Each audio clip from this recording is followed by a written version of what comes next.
Baba, swali la nyongeza.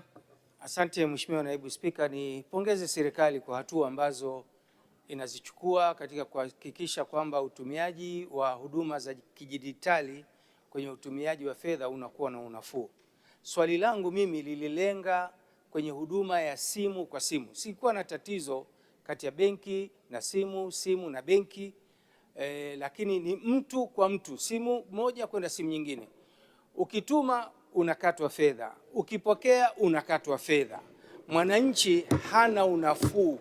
Swali langu, kwa nini kusiwepo na bei elekezi? Hilo ni swali la kwanza, kutoka Benki Kuu kuweka kikomo kama walivyoweka kikomo kwenye huduma za benki na simu. Swali la kwanza. Swali la pili ni kwa nini serikali isifikirie kuondoa angalau upande mmoja, kwamba ukituma unaweza ukakatwa, lakini wakati wa kupokea wapokee bure wananchi, ili fedha ziweze zikazunguka na kuwasaidia ndugu zetu wananchi kuondolea mzigo. Mheshimiwa Naibu Spika, asante sana. Mheshimiwa Waziri wa Fedha, majibu. Mheshimiwa Mwenyekiti, kama nilivyosema, namshukuru sana Mheshimiwa Tarimba Abbas kwenye swali lake, na ni kweli kulikuwa na sehemu muhimu hii ambayo ameitaja ya huduma ya fedha za moja kwa moja mtu na mtu. Kwenye hili ndio nilisema Mheshimiwa Naibu wa Spika kwamba sera yetu hasa ilikuwa ni kuendelea kuwa na soko huria, lakini kwa kujali maslahi ya mlaji.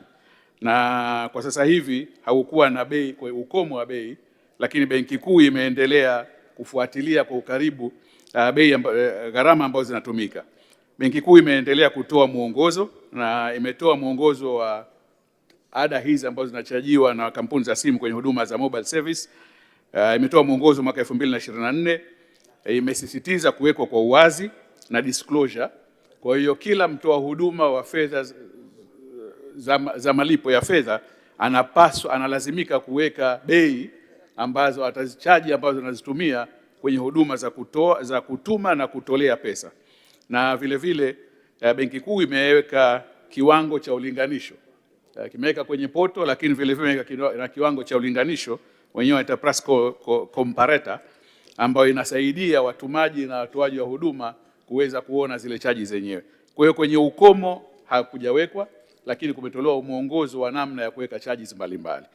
Swali la pili la Mheshimiwa Tarimba, lile la kuondoa upande mmoja, Mheshimiwa, tulichukue, lakini kwa sasa hivi bado hakuna mtumaji na mtoaji vile vile wanachajiwa, sababu wote wawili wanapata huduma kwa sasa mpaka sasa hivi.